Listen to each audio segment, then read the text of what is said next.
কত নামাজ আমরা কাজা করেছি, কত মিথ্যা কথা বলেছি, মানুষের সাথে কত ধোঁকাবাজি করেছেন, মানুষের উপরে কত জুলুম করেছেন। আজকে যেই মানুষের সাথে জুলুম করেছেন হয়তো বা ওই মানুষটা আর দুনিয়াতে নাই, তার কাছ থেকে মাপ চাওয়ার সুযোগও আল্লাহ আপনার কাছ থেকে কেড়ে নিয়েছেন। সুতরাং এখন আমাদের হাতে সুযোগ আছে, সময় আছে।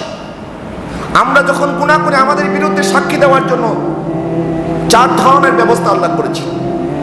এক হচ্ছে আমরা যখন জমিনে গুনাহ করি, এই জমিন আমাদের বিরুদ্ধে সাক্ষী দেবে কাল হাশরের ময়দানে, এবং জমিন বলবে ইয়াউমাইযিন তুহাদ্দিসু আখবারাহা, সেদিন আমাদের সমস্ত গুনাহ জমিন ফাঁস করে দেবে, বলবে আমার এই জমিনের মধ্যে, আমার এই মাটির মধ্যে দাঁড়িয়ে এই বান্দা এই গুনাহ করেছে।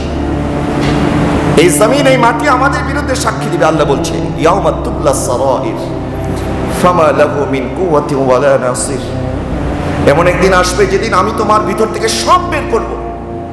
আর আজকে তোমাকে যখন পুলিশ ধরে নিয়ে যায়, তোমার নেতা তোমাকে ছাড়িয়ে নিয়ে আসে, তোমার নেতা তোমাকে বলে, পুলিশকে বলে এটা আমার কর্মী, ছেড়ে দেন। পুলিশ তোমাকে ছেড়ে দিবে, কিন্তু এমন একদিন আসবে যেদিন তোমার পক্ষে সুপারিশ করার মতো কেউ থাকবে না। যেই মান আমরা করছি, এই মান তো আমাদের দুনিয়া থেকে, আমাদের সম্পর্ক যখন ছিন্ন হয়ে যাবে, মাল আমাদের সাথে যাবে না 2 গজ কাফনের কাপড় ছাড়া। আমার সম্পদ, আমার টাকা, আমার বাড়ি, আমার গাড়ি সব থাকবে। আর যে সন্তানের জন্য আপনি এত কষ্ট করেছেন, মেহনত করেছেন, সন্তানদেরকে ইংলিশ মিডিয়ামে স্কুল পড়াবেন, সন্তানদের জন্য ভালো খাবারের জন্য, তাদের সুন্দর আবাসনের জন্য আপনি হালাল এবং হারাম বাছাই করেন নাই। আল্লাহ বলছে কিয়ামতের ময়দানে যেদিন তোমার মাল তোমার কাজে আসবে না, তোমার সন্তান তোমার কোনো কাজে আসবে না। ইয়াউমা লা ইয়ানফাউ মালুন ওয়ালা বানুন। একটু খেয়াল করেন, আল্লাহ পাক আমাদেরকে সতর্ক করছেন যে তুমি গুনাহ করে ভুলে গেছো, কিন্তু জমিন ভুলে নাই। জমিন তোমার বিরুদ্ধে সাক্ষী দেবে কিয়ামতের ময়দানে। 2 নাম্বার, সেটা হচ্ছে কিরামান কাতিবিন। কিরামান কাতিবিন ইয়ালামুনা মা তাফআলুন। আমরা যে গুনাহ করি না কেন, কিরামান কাতিবিন কিন্তু লিখছে। আপনি সারাদিন গুনাহ করেছেন, ভুলে গেছেন, কিন্তু কিরামান কাতিবিন আপনার গুনাহ লিখতে ভুলে নাই। এরপর আল্লাহ সুবহানাহু ওয়া তাআলা আরো একটি জিনিস থেকে সাক্ষী নেবেন, সেটা হচ্ছে সাহিফা, যে কিতাবের মধ্যে আমাদের গুনাহগুলি লেখা হচ্ছে। ওয়াইজা সুহুফু নুশিরাত, যেদিন তার সাহিফা তুলে ধরা হবে, যেদিন তার বিরুদ্ধে তার কিতাব সাক্ষী দেবে এবং সে তার নিজের আমলনামা পড়ে হয়রান হয়ে যাবে। 3 নাম্বার, আমার সাহিফা আমার বিরুদ্ধে সাক্ষী দেবে। 4 নাম্বার, আমাদের শরীরের প্রত্যেকটা অঙ্গ প্রত্যঙ্গ, আমার হাত, আমার চোখ, আমার নাক, আমার মুখ, আমার পা, আমার বডির প্রত্যেকটা অর্গান, যাদের মাধ্যমে আমরা গুনাহ করেছি, আল্লাহ বলছি আল-ইয়াওমা নাখতিমু আলা আফওয়াহিহিম ওয়া তুকাল্লিমুনা আইদিহিম ওয়া তাশহাদু আরজুলুহুম বিমা কানু ইয়াকসিবুন। সেদিন আপনার হাত, আপনার পা, আপনাকে কিচ্ছু বলতে হবে না, স্বীকার করতে হবে না। আপনার হাত আপনার বিরুদ্ধে বলবে আল্লাহ, এই বান্দা আমার হাত দিয়ে এই অন্যায় করেছে। প্রিয় হাজরিন, এই 4 ধরনের সাক্ষী আছে কিয়ামতের ময়দানে। আমাদের গুনাহগুলি সম্পর্কে খবর দেবে, আমাদের বিরুদ্ধে সাক্ষী দেবে। আমরা গুনাহ করার পরে ভুলে গিয়েছি আমরা গুনাহ করেছি, কিন্তু এই 4টি বস্তু ভুলে নাই। আমাদেরকে আল্লাহ সুবহানাহু ওয়া তাআলা বলছে, বান্দা আমি আল্লাহকে ভয় করো। ইয়া আইয়ুহাল্লাযীনা আমানুত্তাকুল্লাহা হাক্কা তুকাতিহি। আমরা মানুষকে দেখলে ভয় পাই, এই গুনাহ মানুষ দেখলে আমি মানুষের সামনে লজ্জিত হব। আপনি নিজের গুনাহ সম্পর্কে আজকে একটু খেয়াল করেন। আমার গুনাহ যদি আপনারা দেখতেন, ওয়াল্লাহি করে আমি বলতে পারি আমার কথা কেউ আপনারা শুনতেন না, বলতেন হুজুর এত গুনাহ করেছে। আপনার সন্তান আপনার গুনাহ দেখলে সন্তানকে আপনি মুখ দেখাতে পারবেন না। আপনার স্ত্রীর গুনাহ আপনি দেখলে আপনি এক বিছানায় থাকতে পারবেন না। আমরা এত গুনাহ করেছি, কিন্তু গুনাহ যখন করি তখন আবার ভয় পাই আমার গুনাহ যেন মানুষ না জানে। আরে মানুষ জানে না, আমার আল্লাহ তো জানে। আমার যে যুবক ভাইরা জওয়ানি আছে, আপনি মনে করছেন আমার ঘরের মধ্যে এখন কেউ নাই, আমার হাতে মোবাইল আছে, আমি যা খুশি তা করি। যখন আমরা গোপনে ইবাদত করি, গোপনে ইবাদত করলে আল্লাহওয়ালা হওয়া যায়। আর যখন আমরা গোপনে গুনাহ করি, গুনাহ করতে করতে আমাদের কলবের মধ্যে এমন ময়লা পড়ে যায়, তখন আর তওবা আমাদের নসিব হয় না। সেই জন্য আল্লাহকে ভয় করেন। আল্লাহ পাক বলছেন এই আয়াতে কারিমা যখন তেলাওয়াত করি, বিশ্বাস করেন আল্লাহ পাক আমাদেরকে সতর্ক করছেন, ওয়ালা তাকুনু কাল্লাযীনা নাসুল্লাহ, তোমরা তাদের মতো হইও না যারা আমি আল্লাহকে ভুলে গেছি। তুমি মনে করছো তুমি নামাজ পড়ো না, এটা তোমার কাবিলিয়তি না। তুমি আজকে লাইলাতুল বরাতে ঘুমিয়ে আছো, লাইলাতুল বরাত এমনি তুমি পার করে দিচ্ছ, তুমি আমাকে ভুলে গেছো। তুমি তার মতো হইও না যে আমাকে ভুলে গেছে। যদি আমাকে ভুলে যাও, আমি তোমাকে একটা শাস্তি দেব। আল্লাহর শাস্তি বড় ভয়াবহ। আল্লাহ আপনার রিজিক কেড়ে নেবেন না, আল্লাহ আপনার মুখ থেকে খাবার তুলে নেবেন না, আল্লাহ মানুষের সামনে আপনাকে লজ্জিত করবেন না, আল্লাহ সুবহানাহু ওয়া তাআলা আপনাকে অপমান অপদস্থ করবেন না। আল্লাহ পাক বলছে, আমাকে যদি ভুলে যাও, ফাআনসাহুম আনফুসাহুম, তুমি যদি আমাকে ভুলে যাও, আমি তোমাকে ভুলিয়ে দেব। এটা কত বড় শাস্তি আপনি কল্পনা করতে পারবেন না। আমি আমাকে ভুলে যাওয়ার মানে কি? আল্লাহ বলছে তুমি আমাকে ভুলবে, আমি তোমাকে ভুলিয়ে দেব। অর্থাৎ আপনি বলছেন মালি মালি, আমার মাল, কিন্তু একদিন এই মাল পড়ে থাকবে, আপনি কবরে চলে যাবেন খালি হাতে। আপনি বলছেন আওলাদ আওলাদ, আমার আওলাদ, আপনার আওলাদ আপনার কবরে গিয়ে আপনাকে রেখে আসবে, আপনার সাথে একটা রাত থাকবে না। আল্লাহ বলছে তুমি তো দুনিয়ার জন্য এত কিছু করেছো, কোথায় তোমার টাকা, কোথায় তোমার সম্পদ, কোথায় তোমার সন্তান, কোথায় তোমার নাম, কোথায় তোমার এত মর্যাদা, কোথায় তোমার এত পাওয়ার? আসতে তো হয়েছে আমার কাছে খালি হাতে। আল্লাহ বলছে ওয়ালা তাকুনু কাল্লাযীনা নাসুল্লাহ, আমাকে যদি ভুলে যাও, ফাআনসাহুম আনফুসাহুম, মসজিদের মিম্বার থেকে আপনার কানে প্রত্যেকবার দৈনিক 5 বার আওয়াজ যায়, হাইয়া আলাস সালাহ, হাইয়া আলাল ফালাহ, আর আপনি সিনা টান করে বসে থাকেন, রাস্তায় ঘোরেন, চায়ের আড্ডায় বসে থাকেন, কিন্তু মসজিদে আসতে পারেন না। মসজিদে আসতে না পারা এটা আল্লাহর শাস্তি আপনার জন্য। মসজিদে আসতে পারেন না, এটা আপনার কাবিলিয়তি নয়, বরং আমার আল্লাহ চায় না আপনি আল্লাহকে ডাকেন, এটা আল্লাহর শাস্তি। অনেকে অনেক টাকা পয়সার মালিক, কিন্তু গরিব মানুষও তার কাছে যায় না, কারণ জানে এর কাছে গেলে কোনো লাভ নাই, 1 টাকাও পকেট থেকে বের হবে না, অথচ কোটি কোটি টাকা তার। তো সে যে মানুষকে দিতে পারে না, আল্লাহ তার দানকে কবুল করবে না। তোমার মাল তোমার থাকবে, কিসের বাহাদুরি আমরা করছি? প্রিয় হাজির, আমি বলছিলাম আমরা যখন গুনাহ করি, আমাদের বিরুদ্ধে সাক্ষী দেওয়ার জন্য 4 ধরনের, 1 হচ্ছে জমির, 2 হচ্ছে কিরামান কাতিবিন, 3 হচ্ছে সুহুফ, 4 হচ্ছে আমাদের অঙ্গ প্রত্যঙ্গ। এরা কিয়ামতের ময়দানে যখন আমাদের বিরুদ্ধে সাক্ষী দেবে, কিন্তু আমার নবী সাল্লাল্লাহু আলাইহি ওয়াসাল্লাম বলছে, মানুষ গুনাহ করার সাথে সাথে এই 4 জায়গায় লিপিবদ্ধ হয়ে যায়, লিস্টেড হয়ে যায়, তার গুনাহগুলি এই জায়গার মধ্যে লেখা হয়ে যায়। কিন্তু যদি বান্দা তওবা করার মতো করতে পারে, হাত্তা ইয়ালকাল্লাহ ইয়াউমাল কিয়ামা ওয়া লাইসা আলাইহি শাহিদুম মিনাল্লাহি বিযামবিন, বান্দা গুনাহ করবে, গুনাহ করার পরে তার আমলনামার মধ্যে লেখা হয়ে যায়, কিতাবের মধ্যে লেখা হয়ে যায়, অঙ্গ প্রত্যঙ্গ তার বিরুদ্ধে সাক্ষী দেওয়ার জন্য প্রস্তুত হয়ে যায়, এবং জমিন তার বিরুদ্ধে সাক্ষী দেওয়ার জন্য প্রস্তুত হয়ে যায়।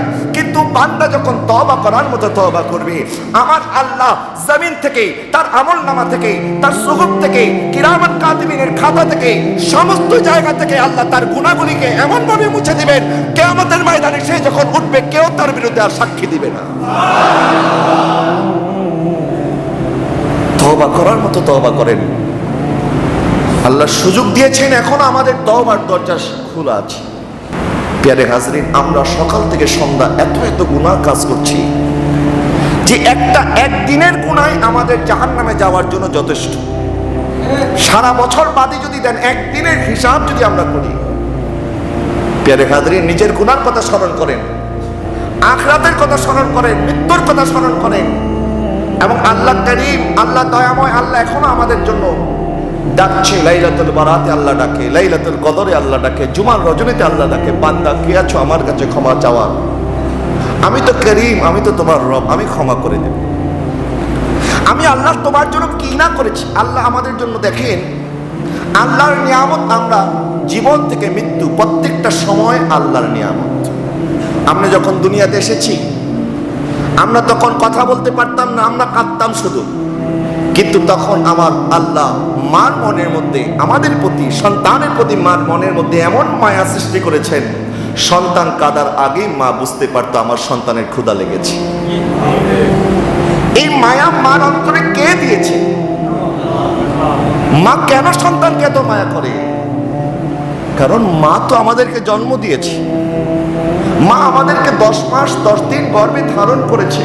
কত মা আছে সন্তানের লেখাপড়ার জন্য মানুষের বাড়িতে বাড়িতে কাজ করতেছে, অথচ সেই সন্তান শহরে এসে চাকরি করে বউকে নিয়ে আলাদা ফ্ল্যাটে থাকে, কিন্তু তার মা যে মানুষের বাড়িতে কাজ করে করে তাকে মানুষ বানিয়েছে এটা সে ভুলে যায়। কত বড় নাফরমান আমরা! যেই মা সন্তানের মুখে হাসি ফুটানোর জন্য মানুষের ঘরে গিয়ে কাপড় কাচতে, মানুষের ঘরে গিয়ে ঝাড়ু দিতে, মানুষের চাকরানিগিরি করতে, তার গায়ে লাগে না যে না আমার সন্তানকে ভালো স্কুলে পড়াবো। জীবনে আমরা অনেক কষ্ট করেছি আমার সন্তান যেন কোনো কষ্ট করতে না হয়। আমরা অনেক অভাব সহ্য করেছি আমার সন্তান যেন অভাব সহ্য করতে না হয়। তো এই মা আপনাকে এত ভালোবাসে, আমাকে ভালোবাসে, কারণ মা আমাদেরকে জন্ম দিয়েছে। আল্লাহ বলছে আল্লাযী খালাকাকা ফাসাওয়াকা ফাআদালাক ফি আই সূরাতিন মা শাআ রাক্কাবাক। আরে মা তো তোমাকে জন্ম দিয়েছে, আর আমি আল্লাহ তো তোমাকে সৃষ্টি করেছি। আমি তোমার রিজিকের ব্যবস্থা করেছি, আমি তোমাকে ইজ্জত দিয়েছি, সম্মান দিয়েছি, তোমাকে কত সুন্দর চেহারা আমি দিয়েছি, তুমি কত সুন্দর করে কথা বলো, মানুষ তোমার দিকে তাকিয়ে থাকে। এই হুসন জামাল তো আমি আল্লাহ তোমাকে দিয়েছি। নয়তো আল্লাহ তো আমাদেরকে কুকুর বানাতে পারতেন, আমাদেরকে বাদর বানাতে পারতেন, আমাদেরকে জীব জানোয়ার বানাতে পারতেন। আমার আল্লাহ বলে দেখো মানুষকে আমি কতটা সম্মানিত করেছি। তুমি যখন ছোট ছিলে, তুমি যখন মাকে মা বলে ডাকতে পারো নাই, বাবাকে বাবা বলে ডাকতে পারো নাই, তখনও তোমার মা বাবা তোমার জন্য পেরেশান থাকতো যে আমার সন্তানের যেন কোনো কষ্ট না হয়। তো তোমার সন্তানের কষ্ট যেন না হয়, মার অন্তরের মধ্যে তো আমি আল্লাহ তোমার প্রতি মায়া সৃষ্টি করেছি। তুমি যখন মারা যাবে, আমার আর আপনার মৃত্যুর পরেও আল্লাহ পাক আমাদেরকে সম্মান দিয়েছেন। কত জীব জানোয়ার মারা যায়, কুকুর যখন রাস্তার মধ্যে মরে পড়ে থাকে মানুষ গিয়ে ডাস্টবিনে ফেলে দেয়, কিন্তু আমার আল্লাহ বলছে আমার বান্দা যখন মারা যাবে খবরদার আমার বান্দার লাশটাকে যেন বেহুরমতি করা না হয়, তাকে গোসল দাও, তার সুন্দর করে কাফন দাও, তার চোখের মধ্যে সুরমা লাগাও, তার শরীরের মধ্যে আতর লাগাও, এবং জানাজার নামাজের জন্য তাকে উপস্থিত করো। মানুষ আসে যেভাবে বিয়ের দিন, বরাতের দিন বরকে দেখার জন্য মানুষ আসে, আমাদের মৃত্যুর পরেও মানুষ আমাদেরকে এইভাবে দেখার জন্য আসবে। মানুষ আসবে আমাদের জন্য দোয়া করবে, এবং সবাই কাতারবদ্ধ হয়ে দাঁড়াবে। কাবা শরীফের ইমামও যদি আসে, আল্লাহ বলে না কাবা শরীফের ইমামকে বলো পরে দাঁড়াতে, আমার বান্দার লাশটা আগে রাখো। আল্লাহ কতটা সম্মানিত করেছেন। যেই বান্দা আমরা নামাজ ত্যাগ করেছি, হালাল হারামের কোন তামিজ আমরা করি নাই, গুনার পর গুনাহ আমরা করেছি। আল্লাহ বলছে ওয়ালাকাদ কাররামনা বানি আদম, আমি তো আদম সন্তানকে সম্মানিত করেছি, তোমরা কেন আমি আল্লাহর কাছ থেকে বিমুখ হয়ে আছো? ইয়া আইয়ুহাল ইনসানু মা গাররাকা বিরাব্বিকাল কারীম, ইনসান আমার কাছে তোমাকে আসতে হবে। আমি আল্লাহর কাছ থেকে কেন তুমি বিমুখ হয়ে আছো? কিসে তোমাকে বিমুখ করে রেখেছে? সন্তানকে মা যখন হারায়, মা জানে সন্তান হারানোর বেদনা কি জিনিস। আমার আকা সাল্লাল্লাহু আলাইহি ওয়াসাল্লাম বলছে যখন বান্দা গুনাহ করে, বান্দা যখন আল্লাহকে ভুলে যায়, গুনাহ করতে করতে বান্দা যখন আল্লাহর কাছে ফিরে আসে, হারানো সন্তানকে ফিরে পাওয়ার পরে মা যত খুশি হয়, আমার আল্লাহ তার চাইতে বেশি খুশি হয়। প্রিয় হাজরিন, আমরা গুনাহ করছি কিন্তু আল্লাহকে ভুলে যেন না যাই। গুনাহ ইনসানের সাথে শয়তান আছে, শয়তান আমাদেরকে দিয়ে গুনাহ করায়, কিন্তু গুনাহ করার পরে যারা জিদ ধরেন না আমি গুনাহ করেছি, করবই, অন্যায় করছি, করতে থাকবো, দেখা যাবে পরে কি হবে, এই জিদ যারা করেন, প্রিয় হাজরিন, আল্লাহ তাদেরকে বলছে কি তোমাদেরকে বিমুখ করে রেখেছি, তোমার শক্তি এখন আছে, কালকে থাকবে না। হযরত ইয়াকুব আলাইহিস সালাম আজরাইলকে বলেছিল, মালাকুল মউতকে, যে মালাকুল মউত তুমি আসার আগে আমাকে একটু সংবাদ দিয়ে আসো। মালাকুল মউত বলছে, আচ্ছা হুজুর ঠিক আছে, আমি সংবাদ দিয়ে আসবো। কিন্তু হঠাৎ একদিন যখন মালাকুল মউত উপস্থিত, বলছে কি ব্যাপার, তুমি না আমাকে বলেছিলে সংবাদ দিয়ে আসবে, কই তোমার তো কোনো সংবাদ পেলাম না। মালাকুল মউত বলছে, হুজুর আপনার চোখের সামনে কত মানুষ মারা গেছে, কত মানুষের রূহ আমি কবজ করেছি, এটা কি সংবাদ নয়? এটা কি আমার সংবাদ নয়? হুজুর আপনার দাড়িগুলি কালো ছিল, এখন সাদা হয়ে গেছে, এটা কি আমার সংবাদ নয়? হুজুর আপনি আগে তরতাজা ছিলেন, শক্তিশালী ছিলেন, আপনি এখন দুর্বল হয়ে গেছেন, এটা কি আমার পক্ষ থেকে